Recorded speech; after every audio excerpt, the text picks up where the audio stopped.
السلام علیکم ورحمۃ اللہ وبرکاتہ۔ پچھلے ہفتے میرے ایک بہت عزیز دوست میرے اسکول کے ہم جماعت ڈاکٹر شکیل امان اللہ کا انتقال ہوا۔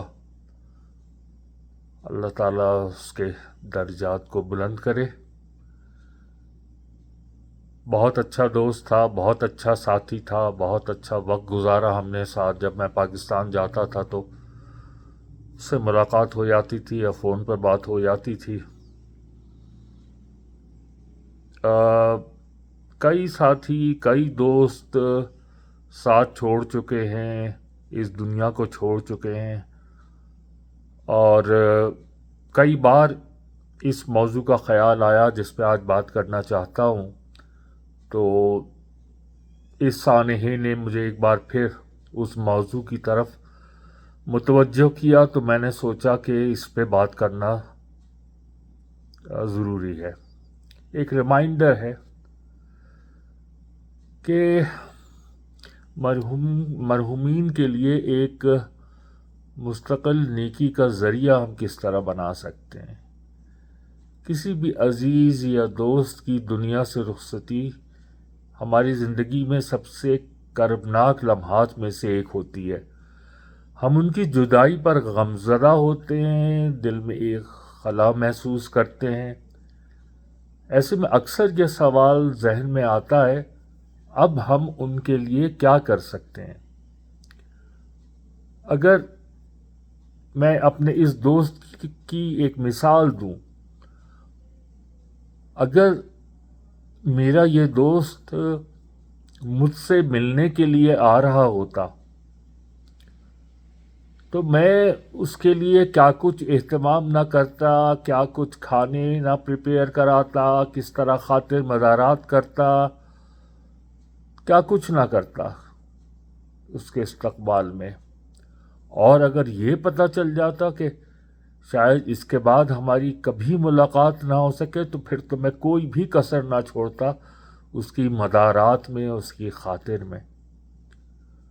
تو پھر جب وہ دوست ہمارا اس دنیا کو چھوڑ کے چلا جاتا ہے، تو وہ مرحلہ ہوتا ہے جس میں اس کو ہماری شاید سب سے زیادہ ضرورت ہوتی ہے،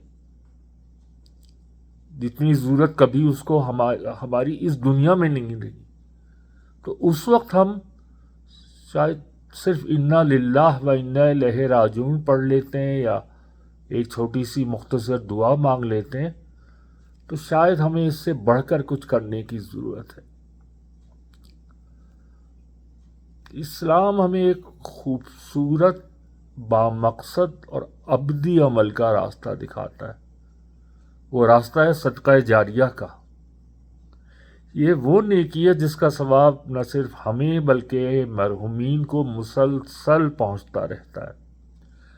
محض انا للہ و انا الیہ راجعون کہہ دینا ایک ابتدائی دینی رد عمل تو ہو سکتا ہے، لیکن قرآن و سنت کی روشنی میں ہمارا تعلق صرف تعزیت تک محدود نہیں رہنا چاہیے، بلکہ ہمیں عملی قدم اٹھانا چاہیے تاکہ مرنے والے کے درجات بلند ہوں اور اس کی آخرت سنور جائے۔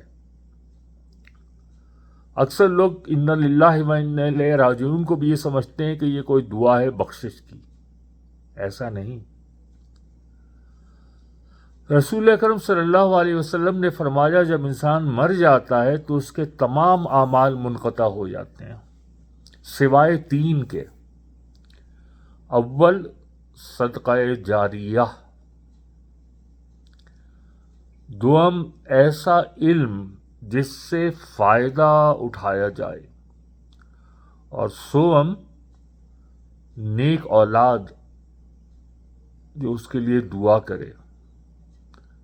یہ صحیح مسلم کی حدیث ہے، اور یہ بالکل واضح کر دیتی ہے کہ موت کے بعد بھی کچھ اعمال ایسے ہیں جن کا ثواب مسلسل جاری رہتا ہے۔ ان میں سب سے آسان اور مؤثر عمل صدقہ جاریہ ہے۔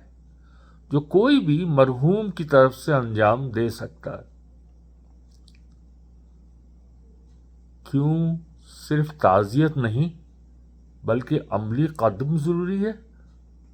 جب ہم کہتے ہیں انا للہ و انا الیہ راجعون تو بس ہم اللہ کی تقدیر کو تسلیم کرتے ہیں جو بلا شبہ اہم ہے، مگر اسلام ہمیں سکھاتا ہے کہ مرنے والوں کو صرف یاد نہ کرو، ان کے لیے عمل کرو۔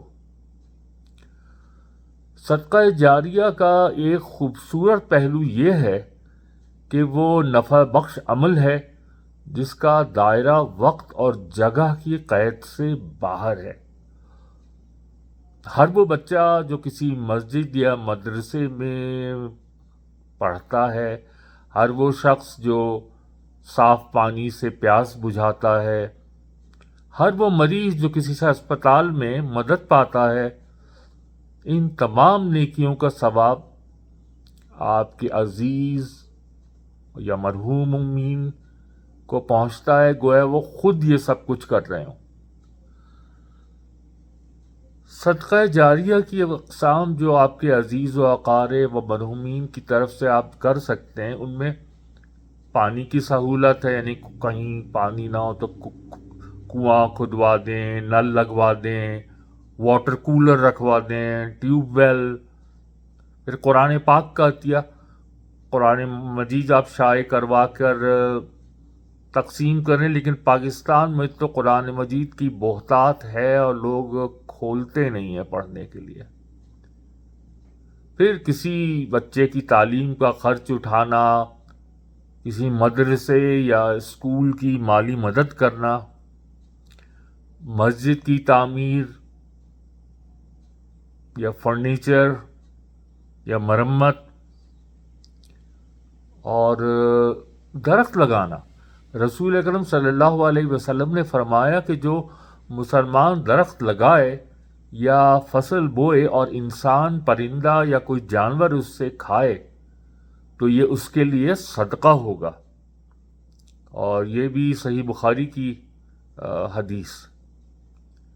پھر wheel chair, oxygen cylinders, dialysis کے چارجز یا دیگر طبی آلات کا عطیہ آپ کر سکتے ہیں۔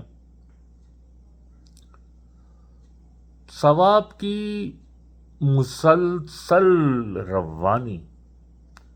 عام صدقہ صرف ایک بار اجر دیتا ہے، جبکہ صدقہ جاریہ ایک ایسی انویسٹمنٹ ہے جو آخرت میں مسلسل نفع دیتی رہتی ہے۔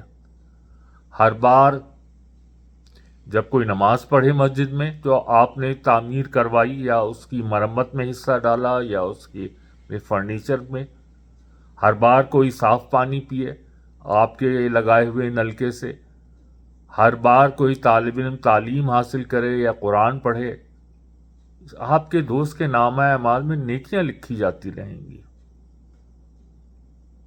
یہ عمل آپ کے لیے بھی باعث اجر ہے۔ صدقہ جاریہ صرف مرحوم کو فائدہ نہیں دیتا بلکہ آپ کے دل کو بھی سکون دیتا ہے۔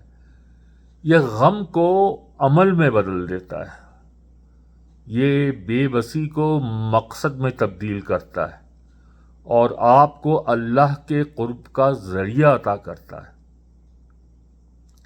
آپ ان کے لیے وہ ذریعہ بن جاتے ہیں جس کے ذریعے ان کی قبر روشن ہوتی ہے۔